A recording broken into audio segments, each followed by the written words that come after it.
This is why I love what I do. You know why?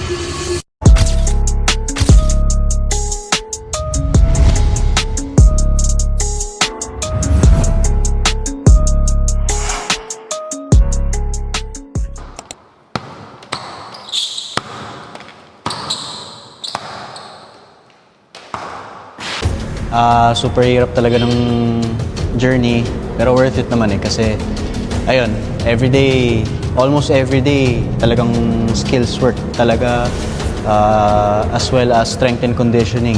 So kailangan consistent ka in both factors. Everyday kasi crazy siya eh. Tsaka unpredictable. Pero hindi ko babaguhin yan. One moment, I'm coaching. The next, I'm grinding for myself. And somehow, it all works. Kaya kung gusto niyo makita kung paano mag-grind ang isang coach, ito na yun. Welcome to Coach on the Clock. I've been working on my shooting kasi mabilis yung pacing ng 3x3 and talagang kailangan may knockdown shooter talaga. Okay na kasi ako, para sa akin okay na ako sa ball handling and kailangan talaga yung kahit harap-harapan kaya ko tira. Masasabi ko naman na marami na akong experience sa 3x3, especially na most of my previous leagues are 3x3. Nakalaban na natin mga pros, mga ex-pros, so mga notable teams, notable leagues.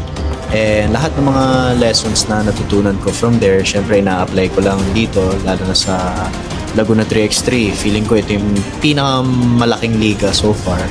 Actually, sa time na meron ako, kailangan talagang ipagdikit yung skills workout and yung gym workout.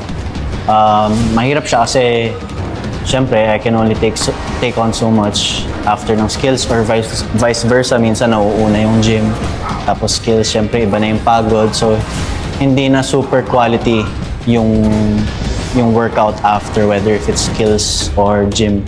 Syempre sa time na meron ako, kailangan kong unahin muna yung work or kailangan kong tapusin muna lahat ng mga kailangan gawin. But ayun yung challenge ng journey to, and ito yung nakakatawa from it. Sobrang dami kong natututunan.